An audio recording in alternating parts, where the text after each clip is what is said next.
Hello friends. I hope कि आप अच्छे होंगे। मैं विवेक यादव। शायद आप मुझे ना जानते होंगे या जो भी लोग जानते हैं वो जानते हैं मैं किस लड़ाई के लिए लड़ रहा हूँ। दूसरी चीज़, मुझे अपने बारे में कुछ बताना है, कई लोग भूल जाते हैं। मैं एक सिंपल सा स्टूडेंट हूँ जो यूपीपीएससी की तैयारी करता है। तो मैं अपने पहले बता दूं, मैं यूपी पीसीएस 2021 का मेंस लिखा है, यूपी पीसीएस 2022 का मेंस लिखा है, यूपी पीसीएस आरओ यारो 2021 का भी मेंस लिखा है। फाइनल मेरिट से मैं बाहर हुआ हूँ। यूपी पीएससी एपीएस का मैंने मेंस लिखा है, मतलब रिटन एग्ज़ाम क्वालिफाई किया है। थोड़ा हेल्थ इश्यू था तो मैंने स्टेनो छोड़ दिया था। उसके बाद यूपी पीसीएस 2024 में मेरे 78 प्लस क्वेश्चन थे, लेकिन आयोग की मनमानी की वजह से नहीं हुआ। ठीक है। यूपी पीएससी 2000 आरओ यारो 2023 में मेरे 135 प्लस क्वेश्चन हैं, आरओ यारो दोनों में मेरा नहीं हुआ। यूपी पीसीएस 2025 में मेरे 90 प्लस क्वेश्चन हैं, उसमें भी मेरा नहीं हुआ।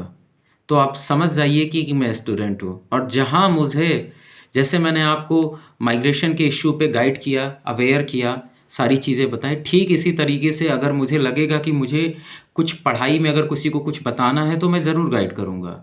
आप मेरे पहले के वीडियो देख सकते हैं कि जब मैं आरओ यारो 2023 में फ़ेल हुआ था तो मैं अपसेट था। अपसेट होने के बाद मैंने सबसे पहले अपना चैनल ही ओपन किया था, और वो अभी जस्ट ओपन किया था सिर्फ 16 सितंबर के बाद। तो मैंने वहाँ पे पठन पाठन से रिलेटेड चीज़ें बताई हैं, पढ़ाई के बारे में बताई हैं, ताकि लोग मिसलीड ना हो, क्योंकि यूट्यूब एजुकेटर्स काफ़ी ज़्यादा मिसलीड करते हैं जो एग्ज़ाम भी नहीं देते हैं। मैं तो एक एग्ज़ाम देने वाला स्टूडेंट हूँ, तो मुझे पता है कि क्या इम्पोर्टेंट है, क्या इम्पोर्टेंट नहीं है। तो अगर मुझे ऐसा लगता है कि मुझे बताना चाहिए तो मैं बताऊँगा। और मैं कोई नेता वेता नहीं हूँ कि सिर्फ़ मैं मुझे नेता वाले कैटेगरी में डाल दिया जाए। मैं स्टूडेंट हूँ, पढ़ने वाला छात्र हूँ, और मुझे अगर किसी को अवेयर करना है तो मैं अवेयर करूँगा। सोशल जस्टिस की लड़ाई होगी तो मैं वहाँ खड़ा रहूँगा। और मैं कहीं भी हूँ, किसी भी जगह हूँ, मैं हमेशा सोशल जस्टिस के लिए साथ हमेशा खड़ा रहूँगा, क्योंकि वो मेरे जीन में है। वो मुझे मेरी फैमिली से मिला है। ठीक है। तो मैं अब आगे की बात करता हूँ। तो जिन्हें भी लगता होगा कि मैं उनका जैसे नेता हूँ या ये हूँ वो वगैरह वगैरह, वो चीज़ नहीं है। स्टूडेंट हूँ, पढ़ाई करता हूँ, आप भी पढ़ते हैं, मैं भी पढ़ता हूँ। बस अपने राइट के लिए मैंने कोशिश की, और उस कोशिश में हम सभी एकजुट हो गए। ये एकजुटता ही हम लोग का प्रयास है कि आज सारे के सारे एग्ज़ाम डे बाय डे, चाहे जो भी हो, अगर कोई चाहे लेखपाल की भर्ती हो, चाहे यूपीपीएससी में माइग्रेशन ट्रांसपेरेंसी का मुद्दा हो, चाहे यूपी ट्रिपल एसए में कॉमन कट ऑफ का भी एक मुद्दा भी बहुत चल रहा है। बहुत से स्टूडेंट मुझे मैसेज कर रहे हैं, उस पर भी बाद में बात किया जाएगा। कॉमन कट ऑफ नहीं, sorry, minimum marks, minimum qualifying marks. दूसरी चीज़ क्या है कि चाहे असिस्टेंट प्रोफेसर की भर्ती का निरस्त होना, हर जगह हम लगे हुए हैं। तो ये अवेयरनेस चीज़ है, और इसको आप मुझको दूसरे वे में नहीं देख सकते हैं। चलिए अब मैं स्टार्ट करता हूँ। अभी सब लोग बोल रहे थे कि आरओ यारो 2023 का क्या हुआ, उसका तो क्या बोलते हैं, मेंशन नहीं किया गया है कोर्ट में, कब लगेगा, कैसे होगा, होगा कि नहीं होगा। ये जितने भी लोग तथाकथित लोग ऐसे लोग बात करते हैं, ये वही लोग हैं जो ना किसी प्रोटेस्ट में जाते हैं, जो ना ही किसी की आवाज़ बनते हैं, ना ही आवाज़ उठाते हैं गलत के खिलाफ, और ना ही किसी मीटिंग में जाते हैं अगर कोई मीटिंग ऑर्गेनाइज की जाती है। तो ये वही लोग हैं जो पिछले 7 सालों से जो आयोग के मनमानी रूल के हिसाब से उन्हें बेनिफिट हो रहा था, ये वही लोग हैं जो दूसरों को क्या बोलते हैं कि डिमोरलाइज़ करते हैं। समझे ना? बट उन सभी की बातों पे विराम चिन्ह लगा दिया गया है। जैसा कि आपको पता है, मैंने कल ही पोस्ट में डाल दिया था अपने यूट्यूब पे। तो आपने देखा होगा कि मेरे लॉयर ने, कृष्ण कन्हैया पाल जी ने, आरओ यार 2023 के लिए 6 तारीख को एक अर्जेंसी एप्लीकेशन लगाया है। अर्जेंसी एप्लीकेशन का मतलब ये होता है कि आप जल्द से जल्द सुनवाई करें इस पर्टिकुलर केस के लिए, जिसकी डेट 8 तारीख को लगी है, मतलब 8 तारीख को, 8 जनवरी 2026 को। अर्जेंसी एप्लीकेशन में ये चीज़ मेंशन होती कि आप जल्दी से जल्दी सुनवाई करें, और सुनवाई करके हमारी जो हियरिंग है उसको कंटिन्यू करें, और कंटिन्यू करके हमारे क्वेश्चन का जवाब दीजिए। अगर वो क्वेश्चन का जवाब नहीं देते हैं तो हमारे लॉयर बैठे हुए हैं, हमारे लॉयर पूरी मेहनत कर रहे हैं और इस केस पे नज़र बनाए हुए हैं।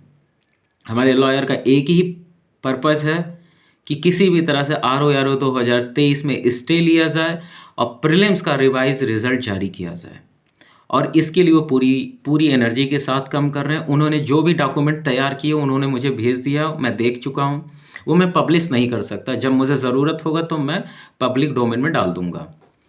तो केस हमारा इतना स्ट्रांग है कि हम 100% जीतेंगे, बस ये बात जान लीजिए। और यही चीज़ यूपी PCS 2025 में भी होने वाली है। तो आप निश्चिंत रहिए, लड़ाई पक्की है और लड़ाई पक्की जीतनी है, ठीक है ना। दूसरी एक चीज़ बात करनी है, सुप्रीम कोर्ट का जो ऑर्डर आया है, कई लोग इसको समझ ही नहीं पा रहे हैं। सुप्रीम कोर्ट के ऑर्डर को लोग समझ नहीं पा रहे हैं, डिफाइन नहीं कर पा रहे हैं। मैं सिंपल सा सुप्रीम कोर्ट के ऑर्डर को समझा देता हूँ। सपोज दैट कि मैं RO का एग्जांपल ही ले लेता हूँ, क्योंकि आपने वो एग्ज़ाम दिया है, उसको मैक्सिमम स्टूडेंट एग्ज़ाम देते, 11 लाख फॉर्म पड़ा है। RO 2023 में क्या हुआ है कि प्रीलिम्स की कट ऑफ गई है अनरिजर्व कैटेगरी में 130 प्लस, मतलब 130 नंबर, 130 नंबर गई अनरिजर्व की कट ऑफ, और 140 नंबर गई OBC EWS की कट ऑफ, और इसी तरह से SC ST की कट ऑफ गई। तो ये जो है अनइथिकल है और ये जो है संविधान के खिलाफ है। तो सुप्रीम कोर्ट ने सीधा से बोला कि जो रिजर्व कैटेगरी हैं, जो EWS, OBC, SC, ST, female, PH and other reserve category, उन सब की कट ऑफ अनरिजर्व कैटेगरी से ज़्यादा नहीं जा सकती। मतलब 130 प्लस नंबर से ज़्यादा किसी की भी कट ऑफ नहीं जा सकती। यही चीज़ होती है माइग्रेशन। अगर 130 प्लस से ज़्यादा किसी का नंबर है तो वो माइग्रेट करके अनरिजर्व में जाएगा, जो नहीं हुआ है। तो सुप्रीम कोर्ट ने इसको सीधा बोल दिया। दूसरी चीज़, कई लोग सुप्रीम कोर्ट के जो आर्गूमेंट हुए हैं छतर सिंह वाला, उस आर्गूमेंट को लोग वायरल कर रहे हैं। ये वायरल वो लोग कर रहे हैं जो नहीं चाहते ये चीज़ें हों, उस आर्गूमेंट को वायरल कर रहे हैं जो बहस की गई है। तो मैं बता देता हूँ, सुप्रीम कोर्ट का फाइनल जजमेंट है कि आप किसी भी स्टेज पे, चाहे प्रीलिम्स हो, मेंस हो, इंटरव्यू हो, किसी भी स्टेज में अगर अनरिजर्व कैटेगरी से ज़्यादा नंबर लाते हैं, चाहे वो कोई भी रिजर्व कैटेगरी, वो उसमें माइग्रेट कर जाएगा। और वो माइग्रेट जो करेगा वो मेरिट में करेगा, क्योंकि अनरिजर्व कैटेगरी मेरिट होती है, वो जनरल कोटा नहीं है। Unreserved category not equal to general quota. लोगों ने मिसकॉन्सेप्शन बना रखा है कि वो जनरल कैटेगरी है। अब मैं कुछ चीज़ों के बारे में और बात कर देता हूँ, लोगों के डाउट दूर कर देता हूँ। यूपी में अलग रिजर्वेशन पॉलिसी चलती है, बता देता हूँ। OBC को 27% दिया जाता है, SC को 21% दिया जाता है, ST को 2% दिया जाता है, EWS को 10% दिया जाता है, और बाकी बची कितनी 40% सीटें। तो सभी को एक हिसाब से देखा जाए तो यूपी के जितने भी वर्ग हैं, चाहे जनरल कैटेगरी हो, चाहे OBC, SC, ST, सभी को एक रिजर्व सीटें दी गई हैं। जनरल कैटेगरी को EWS की सीटें दी गई हैं। तो ये कोई नहीं कह सकता कि मुझे सीटें नहीं मिली हैं, ठीक है। उनके पॉपुलेशन के हिसाब से अच्छी खासी सीटें दी गई हैं। और जो 40% जो सीटें हैं वो अनरिजर्व सीटें हैं, उसमें कोई भी माइग्रेट कर सकता है। तो ये चीज़ समझिएगा। और अगर पॉपुलेशन की बात की जाए तो किसकी पॉपुलेशन ज़्यादा है आप अच्छे से जानते हैं। चलिए, मैं उस टॉपिक पे नहीं जाऊंगा। दूसरी एक बात आती है, मैं अपने बारे में बताऊं तो मैं भगवान पे बहुत भरोसा करता हूं। जब चीज़ें आपके फेवर में नहीं होती हैं, जब चीज़ें आपके अकॉर्डिंग नहीं होती हैं, तो उस वक्त ना चीज़ें भगवान पे छोड़ देनी चाहिए। तो मैं भगवान पे छोड़ देता हूँ। मैं ज़्यादा स्ट्रेस नहीं लेता हूँ, मैंने स्ट्रेस लेना बंद कर दिया लाइफ में, क्योंकि कुछ चीज़ें आपके हाथ में नहीं होती हैं। तो लेकिन एक चीज़ आपके हाथ में होती है, वो होप होती है। तो होप हमेशा बना के रखिए, क्योंकि होप से ही चीज़ें आगे बढ़ती हैं। कई लोग बहुत निगेटिविटी के साथ घिरे रहते हैं, निगेटिव हो जाते हैं, तो आपको निगेटिव होने की ज़रूरत ही नहीं है भाई। लाइफ है, अगले दिन आपके साथ क्या हो जाएगा आपको नहीं पता, तो होप बना के रहिए, चीज़ें होती हैं, थोड़ा सा वक्त लगता है, चीज़ें होती हैं। तो भगवान पे भरोसा रखें, आप जिसको भी मानते उन पे भरोसा रखें। ऐसा कोई ज़रूरी नहीं है कि जो जिसे मैं मानता हूँ आप उसे ही मानें, सबके अपने अपने व्यक्तिगत हो सकते हैं। राजस्थान हाई कोर्ट के बारे में आपको बता दिया था। एक चीज़ मैं और क्लियर करना चाहता हूँ, सब लोग कह रहे हैं कि त्रिस्तरीय आरक्षण है ये जो सुप्रीम कोर्ट का डिसीजन आया। भाई साहब कितना मिसलीड करते हो यार, काहे मिसलीड कर रहे हो? 7 सालों से मिसलीड करते करते आप लोगों का मन नहीं भरा। आप ये नहीं सोच पा रहे हो कि कितने बच्चों का जीवन खराब हो गया, कितने डिज़र्विंग कैंडिडेट थे जिनका सिलेक्शन हो जाता और एक अच्छी पोस्ट पे नौकरी करते, अपने देश के लिए, अपने समाज के लिए, अपने यूपी राज्य सरकार के लिए काम करते। उन सबको बस आपकी एक यूपीपीएससी आयोग की एक मनमानी की वजह से 7 सालों से वो स्टूडेंट बाहर हो गए। अब जो स्टूडेंट इस टाइम प्रेजेंट टाइम में जो 40 साल की एज पे खड़ा है, जो लास्ट स्टेज पे खड़ा है एग्ज़ाम के, यूपीपीएससी के, उसके ऊपर सोचो क्या बीत रहा होगा। सिर्फ ये रिजर्वेशन पॉलिसी की वजह से वो डिजर्व होते हुए भी बाहर है, क्योंकि उसके नंबर ज़्यादा हैं, इस वजह से बाहर है। ये आपको लगता है ये सही है? तो ये चीज़ बदलनी चाहिए, चीज़ बदलवा के रहेंगे और हम पूरी ताकत के साथ लगे हैं। और त्रिस्तरीय आरक्षण को मैं क्लियर कर देता हूँ। ये त्रिस्तरीय आरक्षण क्या होता है, इसको लोग मिसकॉन्सेप्शन बना के रखे। त्रिस्तरीय आरक्षण ये होता है कि जब आप किसी भी स्टेज पे जाओगे आपको हमेशा एक नए तरीके से आरक्षण दिया जाएगा।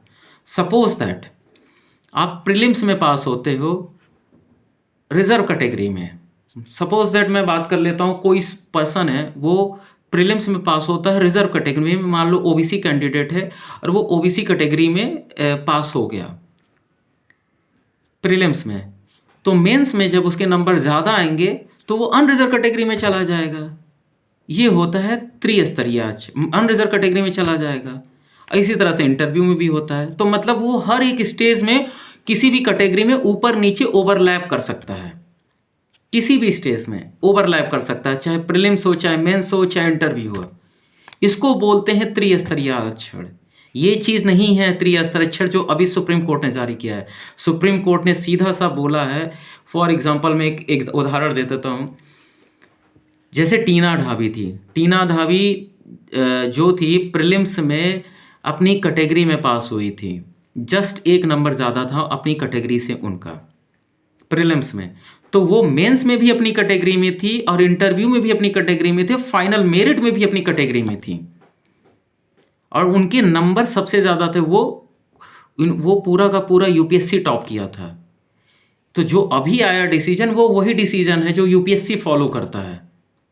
तो ये जो मिसलीडिंग है ना, ये मैंने आपको क्लियर कर दिया ताकि अब आपको कोई मिसलीड करे तो उनको समझा देना कि त्रिस्तरीय आरक्षण क्या होता है, क्योंकि आप लोगों की जब अवेयरनेस होगी ना तभी आप जवाब दे पाओगे।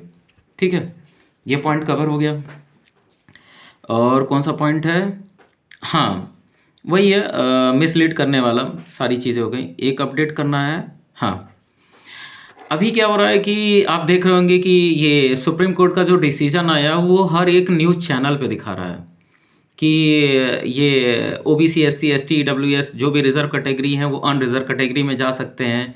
ये ऐसा है, चाहे एनडीटीवी हो, चाहे इंडिया टीवी हो, चाहे आज तक हो, चाहे कोई भी इंडिया का न्यूज़पेपर हो, नेशनल मीडिया हो, हर जगह ये चीज़ें दिखाई दे रही हैं। अब मैं आपको बताऊं, इससे पहले भी चीज़ें हुई थी। 2021 में सौरभ यादव के केस में सुप्रीम कोर्ट में सेम जजमेंट दिया था, बट मीडिया में कभी आया नहीं आया। ठीक इसी का जजमेंट दीपेंद्र यादव के केस में दिया था 2020 में, एमपी के राज्य के केस में सुप्रीम कोर्ट में डिसीजन हुआ था, सेम डिसीजन। मुद्दा बना नहीं बना। बट आज ही क्यों, अब क्यों सारे के सारे मीडिया, टीवी, पेपर, हर जगह हर न्यूज़ में क्यों दिखा रहा है? सोचिए, मैं बताता हूँ अगर आप नहीं सोच पा रहे हैं। ये इसलिए दिखा रहा है क्योंकि हम एकजुट हुए, हम एक साथ इस लड़ाई में उतरे, हमने लोगों को अवेयर किया, हमने लोगों को जागरूक किया। हमने जो 15 तारीख को जो प्रोटेस्ट किया था आंदोलन में, सब लोग बोल रहे थे कि जो हम लोगों की टीम के अपोज में थे वो बता रहे थे कि ये व्यक्तिगत हित है। आज उनको समझ आ गया होगा कि ये व्यक्तिगत हित है कि सामूहिक हित है। तो जो हमने प्रोटेस्ट किया, हमने माइग्रेशन के मुद्दे को उठाया, वो माइग्रेशन का मुद्दा पूरे नेशनल मीडिया पे उस दिन शो हुआ। चाहे आज तक हो, चाहे एबीपी हो, चाहे कोई भी चैनल हो, एक एक यूट्यूब चैनल ने देखा, स्टूडेंट अवेयर हुए, जो 500-600 की जो गैदरिंग थी वो अवेयर हुए।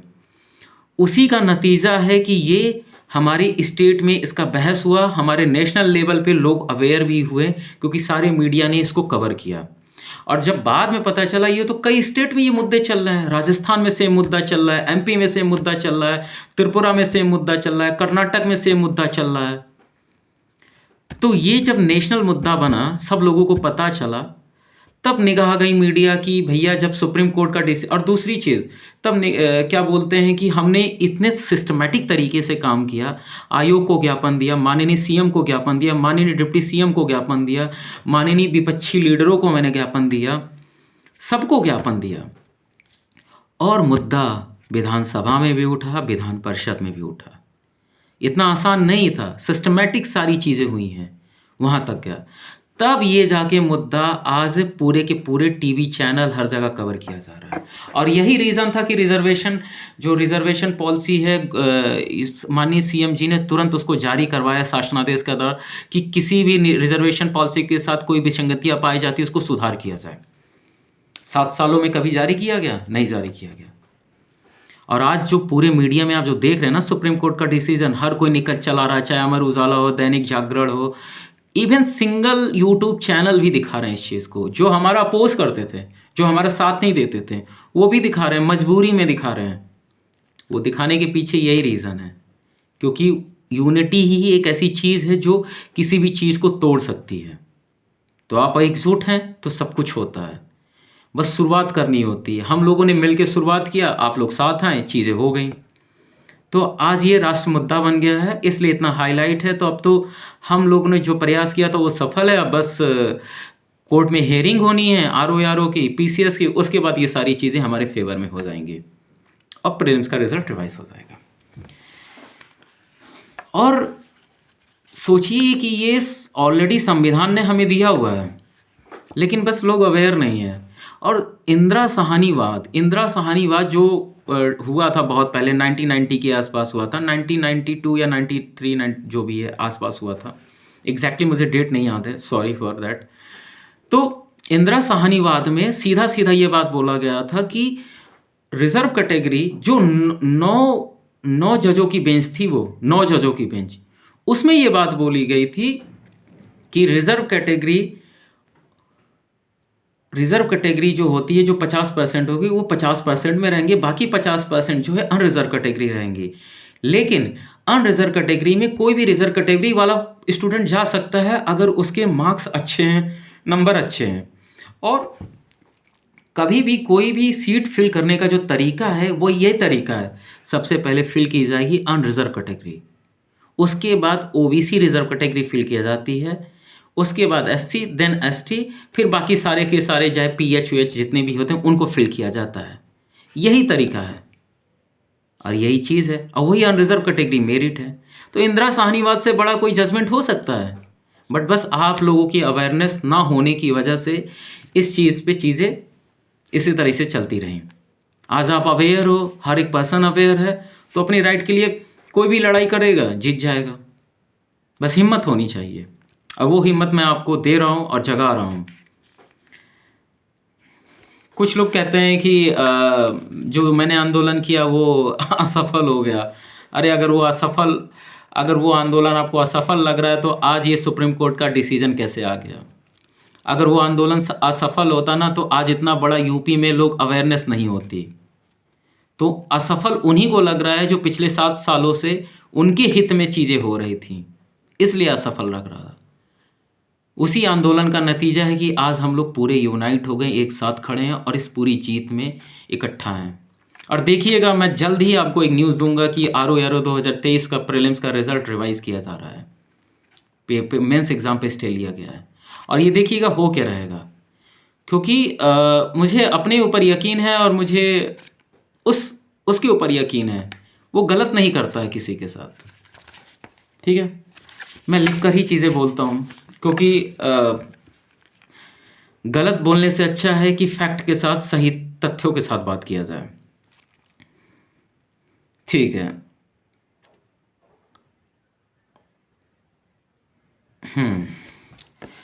मुझे लगता है कि मैंने सारे टॉपिक कवर कर लिए हैं। बस मैं आपसे एक चीज़ और कहना चाहूँगा कि कुछ स्टूडेंट हैं यूपी ट्रिपल एससी के, वो जो मुझे बार बार कॉल करते हैं, मैसेज करते हैं कि भैया यूपी ट्रिपल एससी में न्यूनतम कट ऑफ किया जाए, परसेंटाइल किया जाए, जिससे हमारा जो है मतलब न्यूनतम कट ऑफ या न्यूनतम परसेंटाइल जो भी है किया जाए, जिससे कि हमें सारे एग्ज़ाम देने को मौका मिले। क्योंकि ऑलरेडी उनके सारे एग्ज़ाम, जैसे कि चाहे लेखपाल हो, चाहे लोअर पीसीएस हो जो 6 साल के बाद आ रही है, चाहे ग्राम विकास अधिकारी हो, ग्राम पंचायत अधिकारी हो, जूनियर असिस्टेंट हो, तो बहुत से बच्चे इसलिए बाहर हो जाते हैं क्योंकि वो जो लेखपाल, वो जो पेट होता है, पेट में कई सिलेबस उनके फेवर का नहीं होता है। सही बात है।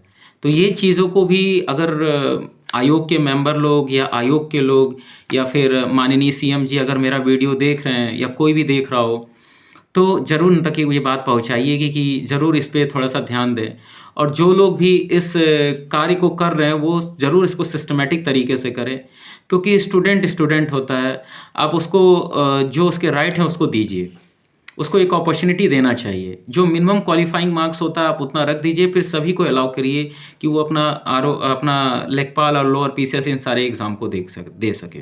ठीक है? तीसरी चीज़ जो बहुत सी चीज़ें हो गई हैं, पहली, दूसरी, तीसरी। ठीक है? तो बस मैं इतना कहूँगा कि देखिए, आप जहाँ भी हैं ना, बस एक काम करिए कि आप जहाँ भी हैं, जहाँ भी खड़े हैं ना, लोगों के लिए काम करना चालू कर दीजिए। खुद के लिए काम करिए, लोगों के लिए काम करिए और किसी के साथ गलत मत करिए। आप अपना इंटेंशन अच्छा रखिए। आप जब अपना इंटेंशन अच्छा रखेंगे ना, तो आपके साथ हमेशा अच्छा ही होगा। तो कहीं भी कुछ गलत होते दिखे ना, तो आप ज़रूर खड़े हो जाइए, उसका अपोज़ करिए। अगर आप लोग नहीं करेंगे, आप पढ़े लिखे हैं, सिविल एस्पायरेंट जो होते हैं, वो सबसे अच्छे माने जाते हैं हर चीज़ में, क्योंकि उनके पास हर चीज़ का अच्छा खासा नॉलेज होता है। वो इतने ब्रॉड लेवल पे पढ़ाई कर लेते हैं कि उनको बेसिक नॉलेज हर चीज़ की होती है, चाहे इंटरनेशनल हो, चाहे नेशनल हो, चाहे हिस्ट्री हो, ज्योग्राफी हो, चाहे कुछ भी हो। तो आपका तो दायित्व बनता है कि अगर आप कोई चीज़ गलत होते हुए देखो, तो आप ज़रूर आवाज़ उठाओ। ये आपसे रिक्वेस्ट है और मैं तो उठाऊँगा ही। और ज़्यादा कुछ नहीं, बस इतना कहना है कि अब जल्दी हमारी अर्जेंसी एप्लीकेशन भी एक्सेप्ट हो जाएगी और हियरिंग हो जाएगा। उसके बाद हमारा आरओ की मेन हियरिंग हो जाएगी, जो 8, 9, 10 तारीख के आसपास वो भी हो जाएगा। और उसके बाद हम मेंस एग्ज़ाम पे स्टे ले लेंगे और स्टे लेके फिर रिवाइज़ रिज़ल्ट पे कोशिश करेंगे। और ठीक इसी तरह से यूपी पीसीएस 2025 के लिए भी करेंगे और यूपी पीसीएस 2024 के लिए भी किया जा रहा है। और एक चीज़ और बता दे रहे हैं कि आयोग को ज्ञापन कल दिया जाएगा। मतलब कल 8 तारीख है ना, कल आयोग के पे ज्ञापन दिया जाएगा। गेट नंबर 2 पे सभी लोग 11 बजे पहुंच जाइएगा। ज़्यादा से ज़्यादा लोग पहुंचिएगा। गेट नंबर 2 पे 11 बजे आयोग को ज्ञापन दिया जाएगा। ज्ञापन दिया जाएगा जो हमने 15 तारीख को दिया था, उसका रिमाइंडर दिया जाएगा। और प्लस कुछ चीज़ें और हैं जो सुप्रीम कोर्ट के ऑर्डर हैं, वो भी मेंशन किए जाएंगे कि माइग्रेशन की पॉलिसी को तत्काल प्रभाव से सभी एग्ज़ाम पे लागू किया जाए। क्योंकि यूपी पीएससी के चाहे कोई भी एग्ज़ाम हो, चाहे जीआईसी हो, एलटी हो, यूपी पीसीएस हो, आरओ हो, असिस्टेंट प्रोफेसर, चाहे जो भी एग्ज़ाम हो, सब यूपी पीएससी के थ्रू जो भी एग्ज़ाम आते हैं, सब में माइग्रेशन लागू होना चाहिए और ट्रांसपेरेंसी भी आनी चाहिए। तो यही बात बतानी थी और काफ़ी लंबा वीडियो हो सकता था, मैंने आपसे पहले ही बोला था। और अब बात को ख़त्म करते हुए मैं बताता हूँ कि आप थोड़ा बहुत सपोर्ट करिए और मुझे जो भी चीज़ लगता है कि मुझे ये चीज़ बतानी चाहिए पढ़ाने लिखाने को लेके, जो मुझे गाइड करना चाहिए, मैं ज़रूर गाइड करूँगा। इसके पहले भी मैंने चैनल में गाइड किया है और मैं एक स्टूडेंट हूँ, तो मेरा काम है गाइड करना, तो मैं ज़रूर गाइड करूँगा। और मेरे चैनल यूपी पीसीएस नगरी को सब्सक्राइब करिए और ज़्यादा से ज़्यादा इसको शेयर करिए। अगर आपके कोई भी क्वेरी हो तो कमेंट सेक्शन में पूछ सकते हैं। और ज़्यादा से ज़्यादा आप लोग बस क्या ही बोलूँ, बहुत ज़्यादा बोल लिया, थकान, गला सूख रहा है। और धन्यवाद, आप लोग अपना सहयोग और समर्थन बनाए रखें। और मैंने लिंक डिस्क्रिप्शन में मेंशन कर दूंगा, कमेंट बॉक्स में भी पिन कर दूंगा, आप लोग ज्वाइन कर सकते हैं। धन्यवाद।